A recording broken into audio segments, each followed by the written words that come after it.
आदाब, नमस्कार, सत श्री अकाल। दोस्तों, मैं हूं नजीर और आप देख रहे हैं हमारा कार्यक्रम महापुरुषों की बात नजीर के साथ। यहां हम बात करते हैं स्वतंत्रता आंदोलन में शामिल उन विभूतियों की संक्षिप्त जीवनी की, उनसे जुड़ी रोचक घटनाओं की जिन्होंने स्वतंत्रता आंदोलन में अपना योगदान दिया। जो साथी हमारे साथ हमारे कार्यक्रम में पहली बार जुड़ रहे हों या जिन्होंने अभी तक हमारे चैनल को सब्सक्राइब नहीं किया, हम उनसे दरख्वास्त करेंगे कि वो हमारे चैनल को जल्द से जल्द सब्सक्राइब कर लें। साथ ही अपने साथियों को भी इस चैनल से, इस कार्यक्रम से जोड़ने की कोशिश करें, क्योंकि इस कार्यक्रम की सार्थकता तभी है जब ये ज्यादा से ज्यादा लोगों के बीच तक पहुंच सके और ज्यादा से ज्यादा लोग इसे देखें। दोस्तों, भारत के हृदय प्रदेश मध्य प्रदेश की राजधानी भोपाल से मात्र 35-40 किलोमीटर दूर एक कस्बा है सीहोर। जब 1857 में मेरठ से विद्रोह का बिगुल बजा, तब सीहोर भी इससे अछूता नहीं रहा। उस समय सीहोर अंग्रेज पॉलिटिकल एजेंट का मुख्यालय हुआ करता था। यहाँ के सिपाहियों ने रिसालदार वली शाह के नेतृत्व में विद्रोह किया और अपनी आजादी की घोषणा कर दी और अपनी आजाद सरकार बना डाली। इस सरकार को सिपाही बहादुर की सरकार कहा जाता है। हालांकि ये सरकार मात्र 6 महीने चल सकी और इसमें शामिल सिपाहियों को इसकी भारी कीमत चुकानी पड़ी। 356 सिपाहियों को गोली से भून डाला गया और इस घटना को शायद जो इतिहास में जगह मिलना चाहिए थी, वो जगह सीहोर और सीहोर के शहीदों को नहीं मिली। बहरहाल, आज हम बात करेंगे ऐसे क्रांतिकारी की जो निडर, प्रखर वक्ता, आजादी वतन का दीवाना, चिंतक, सस्ती लोकप्रियता से दूर रहने वाला, जो किसी शोहरत या पद का लालची नहीं था। उसकी जिंदगी का एक ही मकसद था, आजादी, आजादी और सिर्फ आजादी। ये व्यक्ति आगे जाकर भारत की पहली निर्वाचित सरकार या प्रोविजनल गवर्नमेंट का प्रधानमंत्री बना। जी हाँ, हम बात करेंगे बरकतुल्लाह भोपाली की। आगे बढ़ने से पहले हम एक बात दोहराना चाहेंगे। पहला ये कि पहली आज़ाद सरकार बनी सिपाही बहादुर की। दूसरी आज़ाद सरकार लियाकत उल्लाह खां के नेतृत्व में तत्कालीन इलाहाबाद, वर्तमान प्रयागराज में बनी थी। और तीसरी ये निर्वासित सरकार थी। चौथी आज़ाद सरकार, आज़ाद हिंद सरकार, सुभाष चंद्र बोस के नेतृत्व में बनी थी। बरकतुल्लाह के पिता थे मौलवी शुजात उल्लाह, जो एक मदरसे में पढ़ाया करते थे। लेकिन मदरसे में जब अंग्रेजी भाषा की पढ़ाई शुरू हुई तो उन्हें अपनी नौकरी खोना पड़ी और वे वर्तमान मध्य प्रदेश की राजधानी भोपाल में तब्बा मियाँ के महल के पास रहने लगे। यहीं 7 जुलाई 1857 को बरकतुल्लाह भोपाली का जन्म हुआ।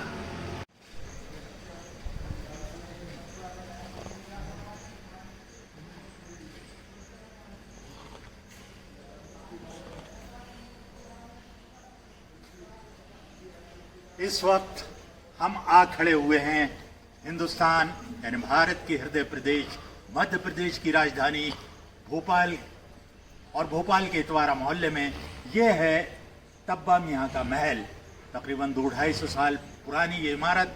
जब भोपाल एक मुख्तसर शहर हुआ करता था, अधिकांश कच्चे खपरेल वाले या घास फूस के मकान ही हुआ करते थे। दरअसल भोपाल में तरक्की हुई बेगम शाहजहां बेगम के आने के बाद यहाँ पक्की इमारतों का सिलसिला हुआ। यहाँ वे आज ख़ास मकसद के तहत आए हैं और हम जब यहाँ से तब्बा मियाँ महल के मगरबी हिस्से में जाना शुरू करते हैं, यानी वेस्ट की तरफ जब हम जाते हैं,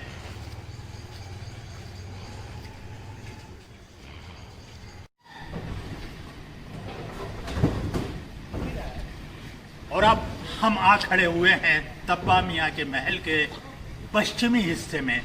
इसके सीधे हाथ की तरफ मस्जिद बजोरियान है, उल्टे हाथ की तरफ अगर हम जाएं तो सुलेमानिया मस्जिद है और ये नगर निगम का एक पार्क है। जब सीधे हाथ की तरफ हम गली में अंदर दाखिल होते हैं तो पहुंच जाते हैं उस मकान की तरफ जहां पे मौलाना हाफिज बरकतुल्लाह भोपाली का जन्म हुआ। और अब हम आ पहुँचे हैं उस घर के पास जहाँ पर मौलाना बरकतुल्लाह भोपाली ने जन्म लिया या उनका जन्म हुआ था।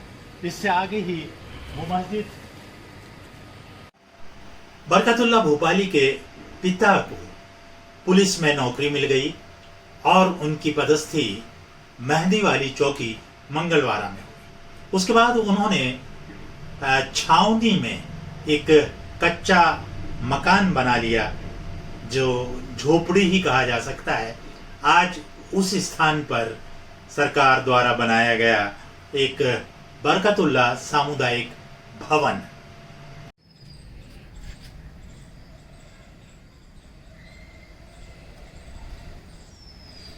और अब हम आ पहुंचे हैं मौलाना आज़ाद लाइब्रेरी से सटा हुआ मौलाना बरकतुल्लाह सामुदायिक भवन। ये भवन उस जगह पर निर्मित है जहाँ पर बरकतुल्लाह भोपाली के पिताश्री ने अपना एक कच्चा सा मकान बनाया था।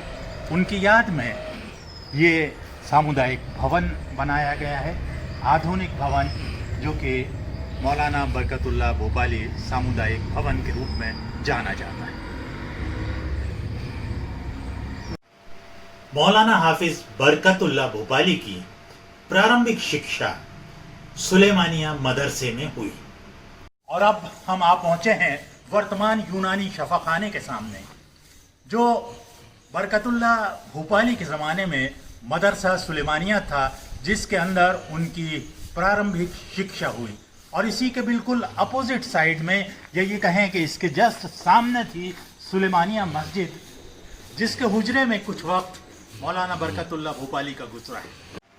और भोपाल रियासत की बागडोर शाहजहां बेगम के हाथ में आने के बाद भोपाल में शिक्षा का जोर होने लगा और मदरसा यानी सुलेमानिया मदरसा शिक्षा का पहला केंद्र बना, तालीम का पहला मरकज बना, जहां मैट्रिक तक अंग्रेजी पढ़ाई जाने लगी।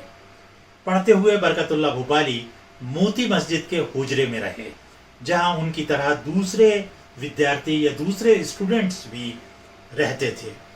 कुल मिलाकर इस हुजरे का इस्तेमाल हॉस्टल की तरह होता था। यहाँ पहुंचे हैं हम भोपाल की मोती मस्जिद, और मोती मस्जिद के पूर्वी दरवाजे के पास।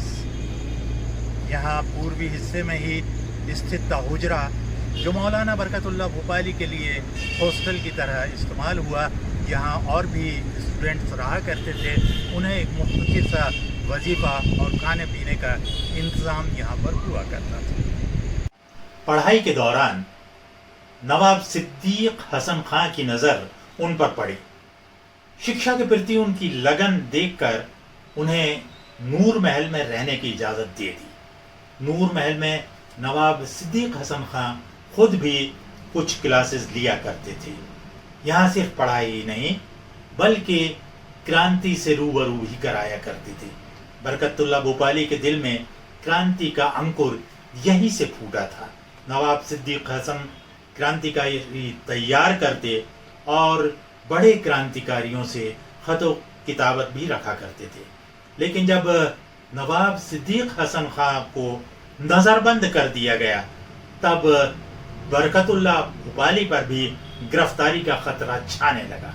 ऐसे स्थिति में सिद्दीक हसन ने उन्हें कुछ पैसे देकर और एक पत्र देकर भोपाल छोड़ने की सलाह दे डाली। उन्हें भोपाल छोड़ने की सलाह जब दी तो मौलाना ने भोपाल छोड़ा। उस वक्त उनकी उम्र थी 23-24 साल की। कहा जाता है कि बरकतुल्लाह भोपाली कुछ वक्त होशंगाबाद में गुजारा, फिर जबलपुर में किसी क्रिश्चियन मिशनरी में मुलाजमत कर ली और फिर अचानक गायब होकर मुंबई पहुंच गए। वर्तमान मुंबई, तत्कालीन बम्बई। यहाँ पर 4 साल रुके और फिर उच्च शिक्षा हासिल करने के लिए लंदन रवाना हो गए। यहाँ उनकी प्रतिभा निखरने लगी। ओजस्वी वक्ता थे, उनके भाषण पसंद किए जाने लगे। उनका संपर्क यहाँ पर गोपाल कृष्ण गोखले से हुआ, लेकिन गोपाल कृष्ण गोखले चूंकि नरम विचारों के थे, ये नरमी उनकी आदत में शुमार थी, इसलिए ये साथ लंबा नहीं चल सका। यहाँ तक बरकतुल्लाह भोपाली का लंदन जाने का मकसद अंग्रेजी शिक्षा प्राप्त करना था, किंतु क्रांतिकारी विचार जोर मारने लगे और कई गैर मुल्की भाषाओं का उन्होंने अध्ययन कर डाला। ये वो दौर था जब 1857 की क्रांति कुचली जा चुकी थी।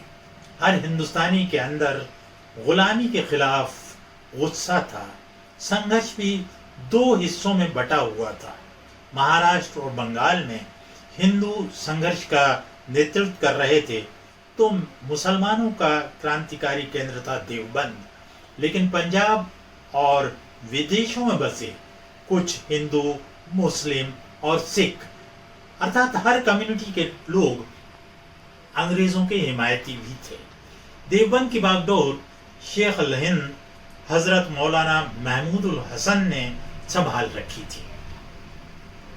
उन्होंने देवबंद में ही विरोध का सामना करना पड़ा। उनका विचार था कि अंतरराष्ट्रीय समर्थन जुटाए बिना आजादी संभव नहीं है, और उन्होंने विभिन्न देशों में अपने दूत भेजना शुरू कर दिए थे।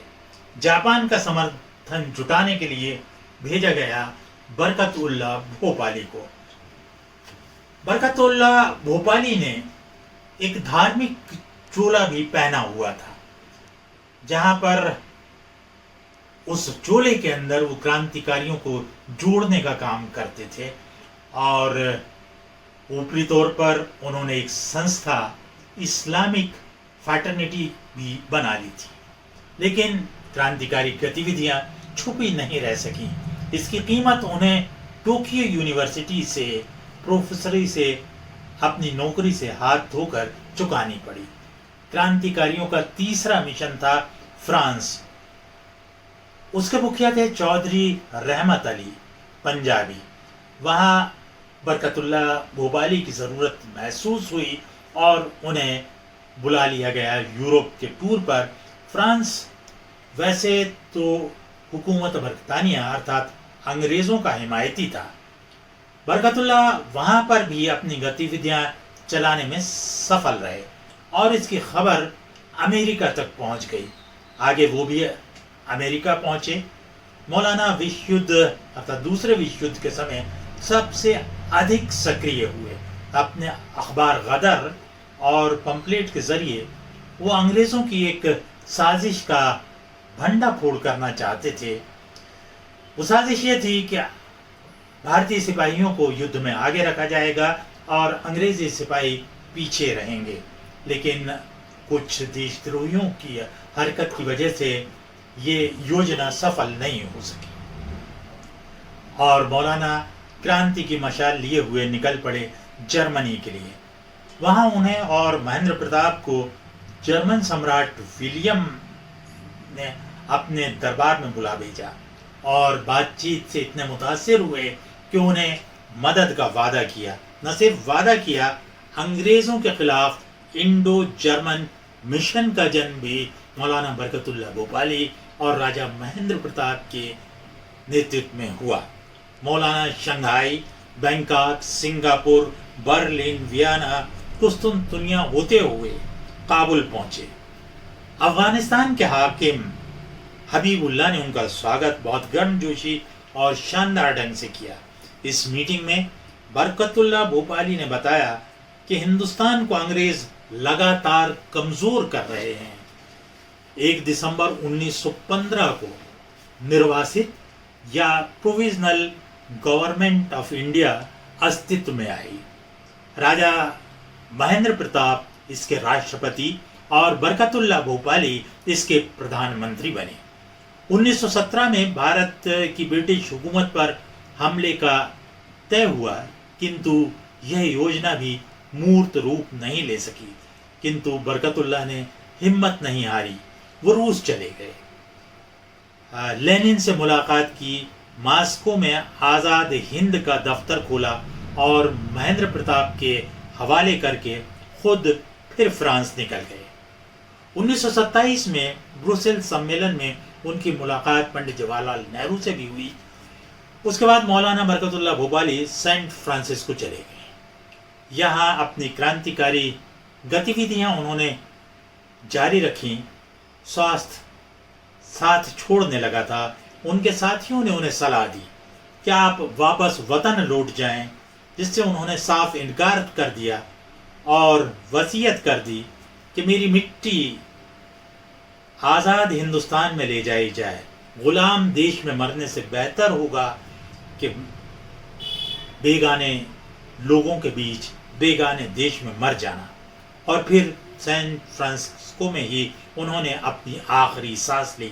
मौलाना बरकतुल्लाह भोपाली ने अंतर्राष्ट्रीय स्तर पर क्रांतिकारियों को इकट्ठा करने और ब्रिटिश सरकार के खिलाफ लामबंदी में बहुत महत्वपूर्ण भूमिका निभाई।